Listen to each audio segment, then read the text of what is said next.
അരികിൽ ഒരു മരപ്പലകമേൽ വർണ്ണച്ചോക്കിനാൽ എഴുത്ത് ഫ്രീ ഹഗ്സ്.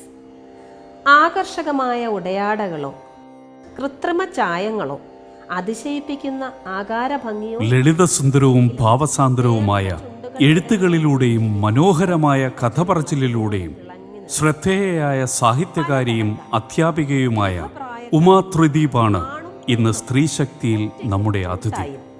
അലസം പോകുന്നവരും തിടുക്കക്കാരും. തൻ്റെ വിടർന്ന കൈകളിലേക്ക് വന്നവരെ അവൾ അകക്കണ്ണിൽ കണ്ടു. അതിലെല്ലാവർക്കും ഒരേ നിറമായിരുന്നു. കുട്ടിക്കാലം മുതൽക്ക് തന്നെ വായനയിലും കൂടുതൽ കാര്യങ്ങൾ വായിച്ചറിയാനും ഒക്കെ ഒരു ഇഷ്ടം ഉണ്ടായിരുന്നു. പക്ഷേ അതൊരു എഴുത്തിലേക്കൊന്നും വന്നിരുന്നില്ല. ഒരു ഹൈസ്കൂൾ കാലം മുതൽ എഴുത്തിനോടൊക്കെ ഒരു താല്പര്യം വന്നെങ്കിൽ കൂടി ഒരു കഥ എഴുത്തിലേക്കോ കവിതയിലേക്കോ ഒന്നും അതിൻ്റെ ഒരു വഴിയിലേക്ക് വന്നില്ല. ശരിക്കും പറഞ്ഞാൽ ഒരു പ്രീ ഡിഗ്രി കാലത്താണ് ആദ്യമായിട്ട് കവിത എഴുതുന്നത്. അന്ന് എൻ്റെ ഒരു ബന്ധുവിൻ്റെ മരണവുമായിട്ട് ബന്ധപ്പെട്ടുള്ള അന്നത്തെ ആ ഒരു ഫീലിംഗ് ഒരു കവിതാരൂപത്തിൽ ഒന്ന് പുറത്തു വന്നു എന്ന് വേണമെങ്കിൽ പറയാം. കവിതകൾ മാത്രമല്ല കഥകളും അക്കാലത്ത് എഴുതിയിരുന്നു. കോളേജ് മാഗസിനിലാണ് ആദ്യത്തെ കഥ പ്രസിദ്ധീകരിച്ച് വന്നത്. തുടർന്ന് ഡിഗ്രിക്ക് പഠിക്കുമ്പോഴും ഒക്കെ പിന്നെ കുറച്ചൊക്കെ എഴുതി തുടങ്ങി. എല്ലാം ഈ ഒരു കോളേജ് മാഗസിനിൽ പ്രസിദ്ധീകരിച്ച് വരുന്ന ആ ഒരു തലം വരെ എത്തി നിന്നിരുന്നുള്ളൂ. തുടർന്ന് വിവാഹത്തിന് ശേഷം പ്രവാസ ജീവിതമായിരുന്നു കുറച്ച് നാൾ. ഭർത്താവ് ദുബായിലായിരുന്നു. അദ്ദേഹത്തോടൊപ്പം അവിടെ പോയതിന് ശേഷം അവിടുത്തെ ചില മലയാളി സംഘടനകളുമായിട്ടൊക്കെ ചേർന്ന് പ്രവർത്തിച്ചു. കേരള ശാസ്ത്ര സാഹിത്യ പരിഷത്തിൻ്റെ വളരെ സജീവമായ ഒരു വിങ് അവിടെ ഉണ്ടായിരുന്നു. ഫ്രണ്ട്സ് ഓഫ് KSSP എന്ന പേരിൽ. അങ്ങനെ കുറേ സംഘടനകളുമായി ചേർന്ന് പ്രവർത്തിച്ചതിൻ്റെ ഭാഗമായിട്ട് കുറച്ച് എഴുതേണ്ട സാഹചര്യമൊക്കെ വന്നപ്പോൾ ആണ് ശരിക്കും എഴുത്തിനെ കുറച്ച് ഗൗരവമായി കണ്ടു തുടങ്ങിയത്. മക്കളൊക്കെ കുറച്ച് വലുതായി തുടങ്ങിയതോടുകൂടി കുറച്ചുകൂടെ ഒരു ഫ്രീ ആയി തുടങ്ങിയപ്പോൾ കൂടുതൽ എഴുത്തിലേക്ക് തിരിഞ്ഞു.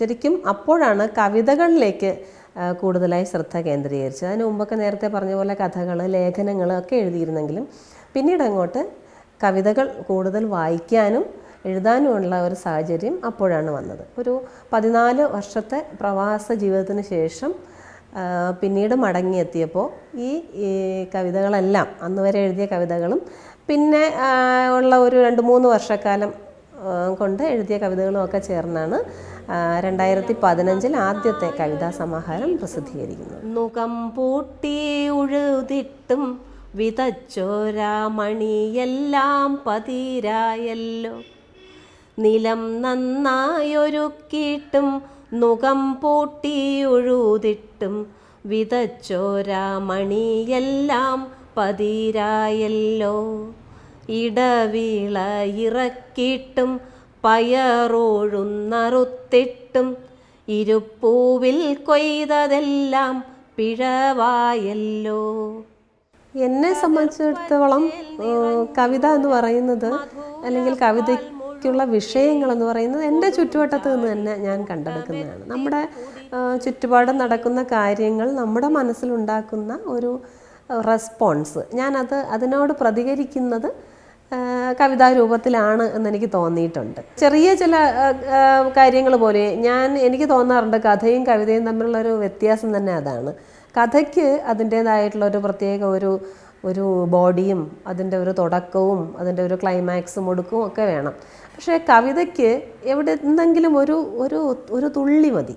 ആ തുള്ളിയിൽ നമുക്ക് ഒരു മഴത്തുള്ളിയിൽ മഴവില്ല് തെളിയിക്കുന്നത് പോലെ അതിനൊരു കവിതയായിട്ട് വിരിയിച്ചെടുക്കാമെന്ന് എനിക്ക് തോന്നിയിട്ടുണ്ട്. അതുകൊണ്ട് തന്നെ നേരത്തെ സൂചിപ്പിച്ചതുപോലെ എൻ്റെ ചുറ്റും നടക്കുന്ന കൊച്ചു സംഭവങ്ങൾ, എൻ്റെ മനസ്സിലുണ്ടാകുന്ന ചെറിയ നോവുകളും സന്തോഷങ്ങളും എല്ലാം കവിതയാക്കാറുണ്ട്. പിന്നെ ഞാനൊരു അധ്യാപികയാണ്.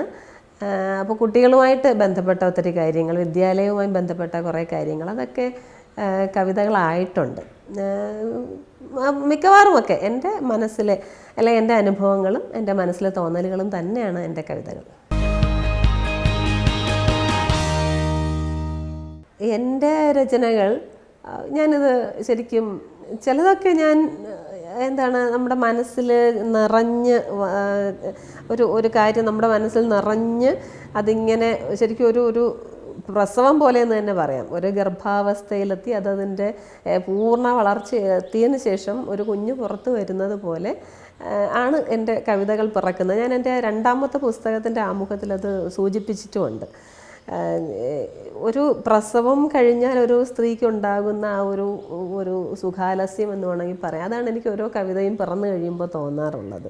നമ്മുടെ നാടൻ ഭാഷയിൽ പറഞ്ഞാൽ ഒരു പെറ്റ പെണ്ണിൻ്റെ അവസ്ഥ എന്ന് പറയും. അതുകൊണ്ട് തന്നെ എൻ്റെ കവിതകളെ ചിലപ്പോഴൊക്കെ നമ്മൾ ഈ കുഞ്ഞുങ്ങളെ കണ്ണെഴുതി പൊട്ട് തൊട്ട് ഒക്കെ ആകർഷകമാക്കാറുള്ളത് പോലെ തന്നെ ഞാനും എൻ്റെ കവിതകളെ ജനിച്ചതിന് ശേഷം പല തവണയായിട്ട് മിനുക്കിയൊക്കെ എടുക്കാറുണ്ട്. ചിലതിനെ ഞാൻ അങ്ങനെ തന്നെ പിറന്ന പടി തന്നെ വിടാറുമുണ്ട്. പ്രവാസകാലത്ത് ആ സമയത്ത് തന്നെയാണ് ഞാൻ ഇടയ്ക്ക് വന്ന സർക്കാർ സർവീസിൽ പ്രവേശിക്കുന്നത്. അധ്യാപികയായി സർക്കാർ സർവീസിൽ പ്രവേശിച്ച് കുറച്ചു കാലം വർക്ക് ചെയ്ത ശേഷം ഞാൻ വീണ്ടും ഒരു ദീർഘകാല അവധിയെടുത്ത് വിദേശത്തേക്ക് തന്നെ പോവുകയാണ് ചെയ്തത്. തുടർന്ന് ഒരു 9 വർഷത്തെ അവധിക്ക് ശേഷമാണ് തിരികെ സർവീസിൽ ജോയിൻ ചെയ്യാനായി 2012 തിരിച്ചെത്തുന്നത്. തിരിച്ചെത്തിയ ശേഷം എനിക്ക് ഒരുപാട് അവസരങ്ങൾ എൻ്റെ ഔദ്യോഗിക തലത്തിൽ ഉണ്ടായി. വന്ന സമയത്ത് ഈ ജോലിയും പിന്നെ കുറച്ച് എഴുത്തും ഒക്കെ ആയിട്ട് ഇങ്ങനെ തിരക്കായിട്ട് പോയെങ്കിലും പിന്നീട് എനിക്ക് അധ്യാപക പരിശീലനവുമായിട്ട് ബന്ധപ്പെട്ട് അതിൻ്റെ ഭാഗമാകാൻ അവസരങ്ങൾ ലഭിച്ചു. സംസ്ഥാന തലത്തിൽ തന്നെ അധ്യാപക പരിശീലകയായി. ഒപ്പം സർക്കാരിൻ്റെ ഹലോ ഇംഗ്ലീഷ് എന്ന ഒരു പദ്ധതി, പ്രൈമറി കുട്ടികളുടെ ഇംഗ്ലീഷ് ഭാഷാ ശാക്തീകരണത്തിന് വേണ്ടിയിട്ടുള്ള ഹലോ ഇംഗ്ലീഷിൻ്റെ ഒരു റിസോഴ്സ് പേഴ്സണായിട്ട് പ്രവർത്തിക്കാൻ സംസ്ഥാന തലത്തിൽ അവസരം കിട്ടി. പിന്നെ ഇപ്പോൾ പാഠപുസ്തക സമിതിയിലും അംഗമാണ്. പാഠപുസ്തക രചനയിൽ പ്രവർത്തിച്ചു വരികയാണ്. അതിനിടയ്ക്ക് തന്നെ ദൂരദർശൻ, ആകാശവാണി തുടങ്ങിയ രംഗങ്ങളുമായിട്ട് ബന്ധപ്പെട്ടും ഒരുപാട് പ്രവർത്തിക്കാൻ അവസരം ലഭിച്ചു. ഒരു എഴുത്തുകാരി ആയിട്ട് ഒതുങ്ങിക്കൂടാനോ ഒരു അധ്യാപികയായിട്ട് സ്വന്തം ക്ലാസ്സിലെ കാര്യങ്ങൾ മാത്രം ശ്രദ്ധിച്ചു പോകുവാനോ എന്നുള്ളതിനപ്പുറം കുറച്ചുകൂടി സമൂഹവുമായി ബന്ധപ്പെട്ട കാര്യങ്ങൾ ചെയ്യണം എന്നുള്ളതാണ് എൻ്റെ ഒരു താല്പര്യം. അതിന് ഈ ഘടകങ്ങളൊക്കെ അതിനനുസരിച്ച് പ്രയോജനപ്പെടുത്താനും എനിക്ക് കഴിഞ്ഞു എന്നാണ് എൻ്റെ വിശ്വാസം. ഓരോ തവണയും ടോട്ടോച്ചാൻ മൺവെട്ടിയിലെ വസ്തുക്കൾ നന്നായി പരിശോധിച്ചു. പേഴ്സ് കണ്ടുപിടിക്കാൻ ഇത്രയേറെ കഷ്ടപ്പെടേണ്ടി വരുമെന്ന് അവൾ കരുതിയതേ ഇല്ല. നേരെ ഒരുപാടായി അവൾ കോരിക്കൊണ്ടിരുന്നു. പേഴ്സ് എവിടെ? പേഴ്സ് പോയിട്ട് അതിൻ്റെ പൊടി പോലും കാണാനില്ല. ഒടുവിൽ മണി മുഴങ്ങി.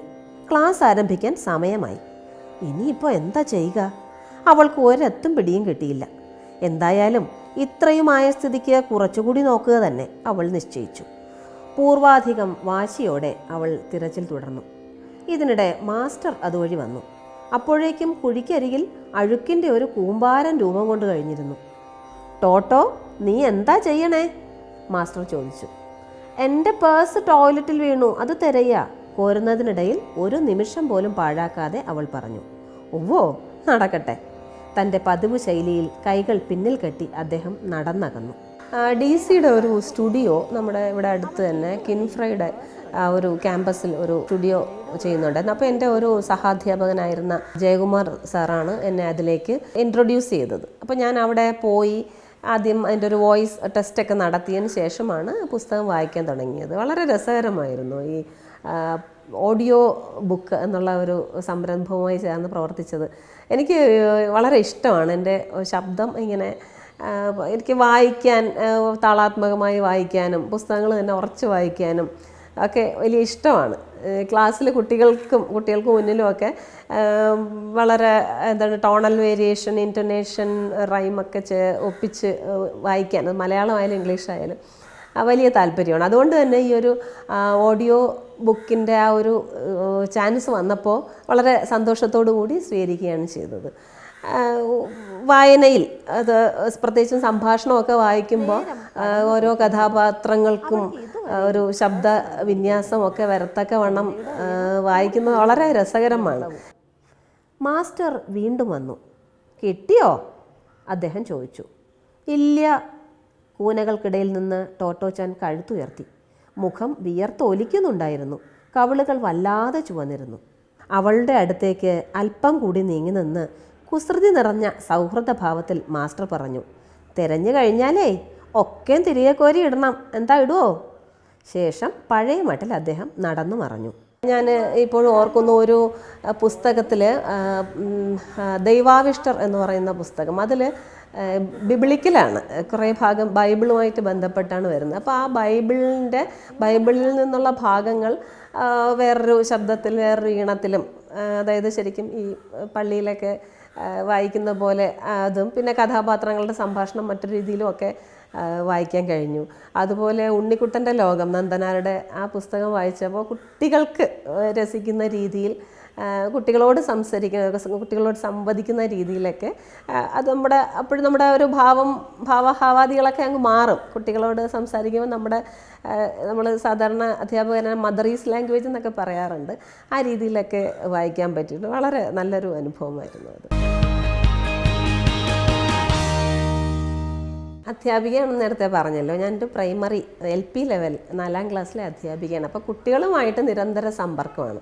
അപ്പോൾ കുട്ടികളുമായിട്ട് സംസാരിക്കാൻ, ശരിക്കും പറഞ്ഞാൽ എനിക്ക് ഏറ്റവും ഇഷ്ടം കുട്ടികളോട് സംസാരിക്കുന്ന പരിപാടികൾ പങ്കെടുക്കാനാണ്. ഈ കവിയരങ്ങുകളോ അങ്ങനെയൊക്കെ ഉള്ളതിനേക്കാളും കൂടുതൽ കുട്ടികളോട് സംവദിക്കുന്ന പരിപാടികളാണ് ഇഷ്ടം.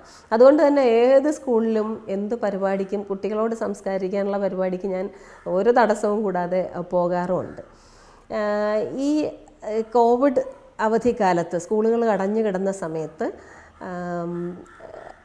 നമ്മുടെ സർവശിക്ഷാ കേരളം രസക്കൂട്ട് എന്നൊരു പരിപാടി, ഒരു സംരംഭം തുടങ്ങിയായിരുന്നു കുട്ടികൾക്ക് വേണ്ടി. അത് ആകാശവാണിയുമായി സഹകരിച്ചുകൊണ്ടായിരുന്നു.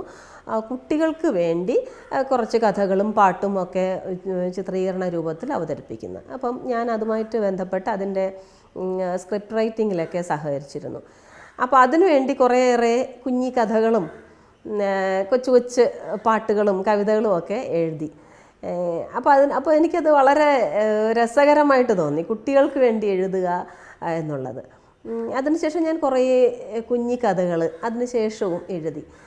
അപ്പോൾ തളിര് മാഗസിനിൽ എൻ്റെ 10 കഥകൾ, കുഞ്ഞി കഥകൾ 2 ലക്കങ്ങളിലായിട്ട് പ്രസിദ്ധീകരിച്ച് വരികയും ചെയ്തു. അപ്പോൾ അതൊക്കെ വായിച്ചിട്ട് പലരും നല്ല അഭിപ്രായം പറഞ്ഞു. സാധാരണ കുട്ടികൾക്ക് വേണ്ടി വായിക്കുന്നവരിൽ നിന്ന് കുറച്ചൊരു വ്യത്യസ്തത ഉണ്ട് എന്നൊക്കെ പറഞ്ഞു. അപ്പോൾ ഈ കൊച്ചു കൊച്ചു കവിതകൾ ഇങ്ങനെ എഴുതി സൂക്ഷിക്കാറുണ്ടായിരുന്നു. അപ്പോൾ അടുത്ത കാലത്താണ് അതിനൊരു പുസ്തകമാക്കിയാലോ എന്നുള്ളൊരു ചിന്ത വന്നത്. അങ്ങനെ 41 കുട്ടിക്കവിതകളുടെ ഒരു സമാഹാരം നെയ്യാറ്റിൻകര സ്വദേശാഭിമാനി ബുക്സ് പുസ്തകമാക്കാൻ ഒരുങ്ങുകയാണ്. എൻ്റെ വർക്കുകളെല്ലാം കഴിഞ്ഞിരിക്കുകയാണ്. ഇനി പ്രിൻറ്റിങ്ങിനുള്ള ഒരു സമയമേ എടുക്കുന്നുള്ളൂ. ചെറിയ കവിതകളാണ്, എന്ന് വെച്ചാൽ തീരെ കുഞ്ഞു കുട്ടികൾക്ക് വേണ്ടിയുള്ള, അല്ല മുതിർന്നവർക്കും കൂടെ രസിക്കുന്ന തരത്തിലുള്ള, അല്ലെങ്കിൽ മുതിർന്നവർക്ക് കുട്ടിക്കാലത്തെ ഓർമ്മപ്പെടുത്തുന്ന തരത്തിലുള്ള കവിതകൾ ആണ് എന്നാണ് എൻ്റെ ഒരു വിശ്വാസം. നമ്മുടെ സ്ത്രീകൾ മുന്നേറിക്കൊണ്ടിരിക്കുക തന്നെയാണ്. പ്രത്യേകിച്ചും കേരളത്തിലേക്ക് ഒരു സ്ത്രീ മുന്നേറ്റം എന്ന് പറയുന്നത് എന്തു പറയാൻ, നമുക്ക് അത്ഭുതാവഹമായ രീതിയിൽ സ്ത്രീകൾ മുന്നേറിക്കൊണ്ടിരിക്കുകയാണ്. മുമ്പൊക്കെ ഈ പഠിത്തം കഴിഞ്ഞ് വെറുതെ നിൽക്കുന്ന പെൺകുട്ടികൾ, അല്ലെങ്കിൽ കല്യാണം കഴിഞ്ഞ് വീട്ടമ്മയായി കഴിയുന്ന സ്ത്രീകൾ, അതൊക്കെ ഒരു സാധാരണ കാഴ്ചയായിരുന്നു. ഇപ്പം അങ്ങനെയൊന്നുമില്ല. വെറുതെ നിൽക്കുന്നവരില്ല, പ്രത്യേകിച്ചും പെൺകുട്ടികളില്ല എന്നുള്ളതാണ് സത്യം. പഠനത്തോടൊപ്പം തന്നെ അവരെന്തെങ്കിലും തൊഴിൽ കണ്ടെത്തുന്നു, അവരുടേതായിട്ടുള്ള ധനസമ്പാദനം അവർ നടത്തുന്നുണ്ട്. ഇപ്പം വിവാഹം കഴിഞ്ഞ സ്ത്രീകൾ ജോലിയും ഒന്നുമില്ലാതെ വീട്ടിൽ നിൽക്കുന്നു എന്നുള്ളത് ഏത് സാമ്പത്തിക അവസ്ഥയിലും അങ്ങനെയുള്ള സ്ത്രീകൾ ഇപ്പോൾ ഇല്ല. ഇപ്പോൾ വളരെ സാമ്പത്തികമായി താഴ്ന്നവരാണെങ്കിലും അവർക്കും ധാരാളം കൂട്ടായ്മകളും തൊഴിലുറപ്പ് പോലെയുള്ള സംരംഭങ്ങളും കുടുംബശ്രീ, അയൽക്കൂട്ടം, അങ്ങനെയൊക്കെയുള്ള ഒത്തിരി കാര്യങ്ങളിലൂടെ വളരെ ശാക്തീകരിച്ചുകൊണ്ടിരിക്കുകയാണ് നമ്മുടെ സ്ത്രീ സമൂഹം കേരളത്തിൽ. പണ്ടത്തെ പോലെ ആർക്കും അങ്ങനെ അടിമയായി നിന്ന് കൊടുക്കുന്ന അവളല്ല ഇന്നത്തെ പെണ്ണ് എന്ന് പറയുന്നത്.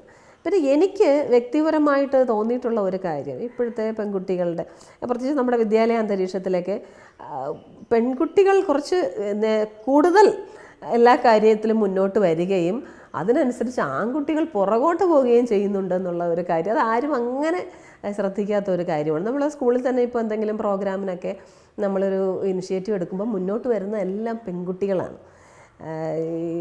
നിങ്ങൾക്ക് തന്നെ ശ്രദ്ധിച്ചാൽ അറിയാം, ഏതെങ്കിലും ഒരു പ്രോഗ്രാമൊക്കെ ചെയ്യുമ്പോൾ അതിൻ്റെ എല്ലാം കൈകാര്യം ചെയ്യുന്നതും എല്ലാം പെൺകുട്ടികളാണ്.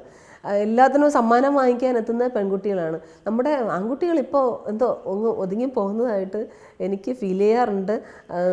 എനിക്കതിലൊരു സങ്കടവുമുണ്ട്. ആസ് എ ടീച്ചർ അല്ലെങ്കിലും ഒരു അമ്മയെന്നുള്ള രീതിയിൽ എനിക്ക് 3 ആൺകുട്ടികളാണുള്ളത്. അപ്പോൾ ഈ ആൺകുട്ടികൾ ഇങ്ങനെ പതുങ്ങികളായി പോകുന്നതിലുള്ള ഒരു സങ്കടവും കൂടെ എനിക്കുണ്ട്. അവരും കൂടെ മുന്നോട്ട് വരണം.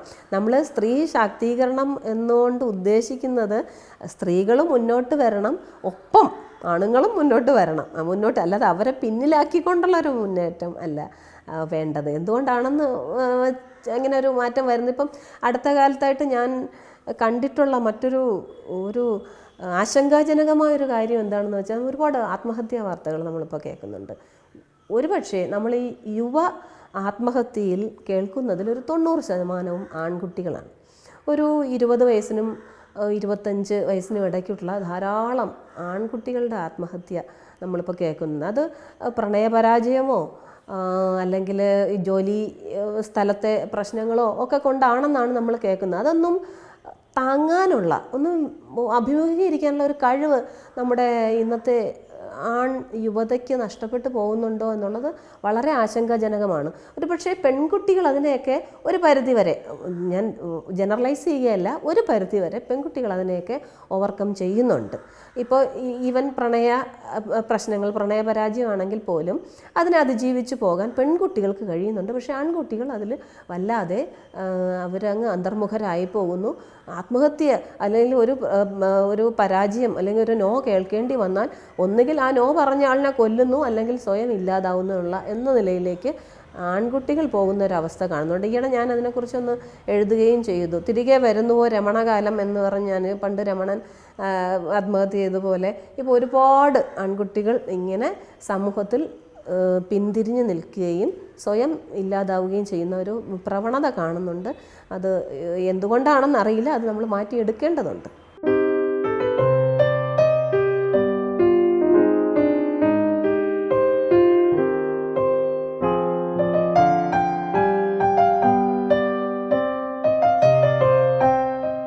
വായന എന്ന് പറയുന്നത് വളരെ ചെറിയ കാലം മുതൽക്ക് ഞാൻ ആലോചിക്കുക, 1-ാം ക്ലാസ്സിലും 2-ാം ക്ലാസ്സിലൊക്കെ വെച്ച് വായിച്ചു തുടങ്ങിയത് എല്ലാ കുട്ടികളെയും പോലെ ബാലപ്രസിദ്ധീകരണങ്ങളായ പൂമ്പാറ്റയും ബാലരമയും ബാലരമ, അമർ ചിത്രകഥ, അതൊക്കെയാണ് അന്നത്തെ വായന. ഞാനിപ്പോൾ ആലോചിക്കാറുണ്ട്, ഞാൻ അത്രയും ചെറിയ കുട്ടികളെ ഇപ്പം കാണുന്നുണ്ട്.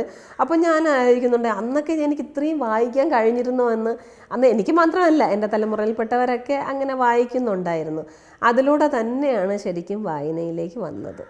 സാഹിത്യത്തെ ഇഷ്ടപ്പെട്ട് തുടങ്ങിയതൊക്കെ അങ്ങനെയാണ്. പിന്നെ സ്കൂളിൽ പഠിപ്പിച്ച അധ്യാപകരെല്ലാം ഈ വായനയ്ക്ക് പ്രചോദനം നൽകുന്ന തരത്തിൽ ഉള്ള ക്ലാസ്സുകൾ എടുത്തവരായിരുന്നു, പ്രത്യേകിച്ച് മലയാളം അധ്യാപകർ. പിന്നെ എൻ്റെ വീട്ടിൽ നിന്നുമുള്ള ഒരു ശിക്ഷണം. എൻ്റെ അമ്മ നന്നായിട്ട് വായിക്കുന്ന ആളായിരുന്നു, കുറച്ചൊക്കെ എഴുതുകയും ചെയ്യുമായിരുന്നു, ഒരുപാട് വായിക്കാനുള്ള അവസരങ്ങൾ ഉണ്ടാക്കി തരുന്ന ആളായിരുന്നു.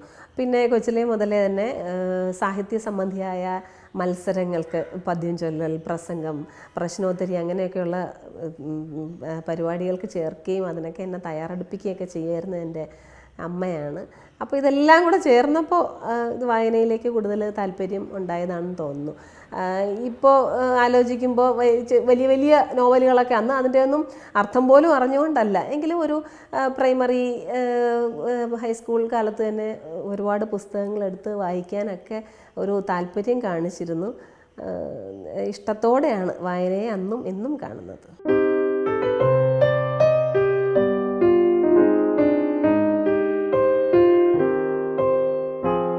2015 എൻ്റെ ആദ്യത്തെ പുസ്തകം ഒറ്റവാക്ക് എന്ന് പറയുന്ന ഒരു കവിതാ സമാഹാരം, 62 കവിതകളുടെ ഒരു സമാഹാരമായിരുന്നു അത് പുറത്തിറങ്ങിയത്. സ്വദേശാഭിമാനി ബുക്സ് ആയിരുന്നു പ്രസാധകർ. സ്വദേശാഭിമാനി ബുക്സിൻ്റെ ആദ്യത്തെ പുസ്തകം കൂടിയായിരുന്നു ഒറ്റവാക്ക് എന്നൊരു പ്രത്യേകത കൂടിയുണ്ട്. അതിൻ്റെ സാരഥിയായ അഡ്വക്കേറ്റ് വിനോദ്, ഞങ്ങൾ കോളേജിൽ ഒരുമിച്ച് പഠിച്ചവരാണ്. അപ്പോൾ അദ്ദേഹം ഇങ്ങനെ ഒരു പുസ്തക പ്രസാധക സംരംഭം തുടങ്ങുന്നതിനെക്കുറിച്ചുള്ള ചർച്ചകൾ നടക്കുന്ന സമയത്ത് ഇങ്ങനെ എത്ര കവിതകൾ കയ്യിലുണ്ട്, ഒരു പുസ്തകത്തിനുള്ള വകയുണ്ടോ എന്നൊക്കെ എന്നോട് ചോദിക്കുകയും ഞാൻ എൻ്റെ ഇരുന്ന എല്ലാ കവിതകളും കൂടെ പുള്ളിയുടെ കയ്യിൽ കൊടുക്കുകയും അതിൽ നിന്ന് തിരഞ്ഞെടുത്ത് കുറച്ച് കവിതകൾ ചേർന്ന് ആദ്യത്തെ കവിതാ സമാഹാരം ആവുകയുമാണ് ചെയ്തത്. പിന്നെ അതിനുശേഷം 4 വർഷങ്ങൾക്ക് ശേഷം 2019 അടുത്ത പുസ്തകം.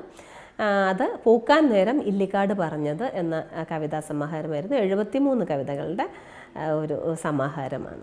ഇതിനിടയ്ക്ക് തന്നെ ഒരു നോവൽ പരിഭാഷ ചെയ്യാനൊരവസരം ഉണ്ടായി. അത് ഒരു പുതിയ എഴുത്തുകാരി, എറണാകുളത്തുള്ളൊരു യമുന എന്ന് പറയുന്ന എഴുത്തുകാരിയുടെ ഭാരതപുത്രൻ എന്ന് പറഞ്ഞൊരു നോവൽ. അപ്പോൾ അത് അവർക്ക് ഇംഗ്ലീഷിലേക്ക് പരിഭാഷപ്പെടുത്തേണ്ടതായിട്ടുള്ളൊരു ആവശ്യം വന്നു. അത് വിദേശത്ത് അയക്കാനോ അങ്ങനെ എന്തോ.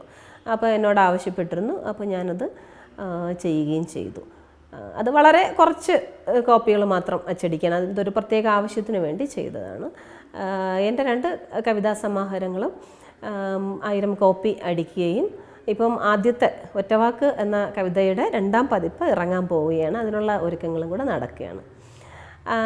അതിനുശേഷം ഒരു 2 വർഷം മുമ്പ് നമ്മുടെ ഒഫീഷ്യലായിട്ടുള്ള ഒരു പർപ്പസിന് വേണ്ടി, അതായത് പ്രൈമറി തലത്തിലെ കുട്ടികൾക്ക് ഇംഗ്ലീഷ് പുസ്തകങ്ങൾ നിർമ്മിക്കുക എന്നുള്ളൊരു സംരംഭം SSK ഏറ്റെടുത്തപ്പോൾ അതുമായിട്ട് ബന്ധപ്പെട്ട് ഒപ്പം പ്രവർത്തിച്ചു. അതിന് വേണ്ടിയിട്ടൊരു 4 പുസ്തകങ്ങൾ എഴുതി.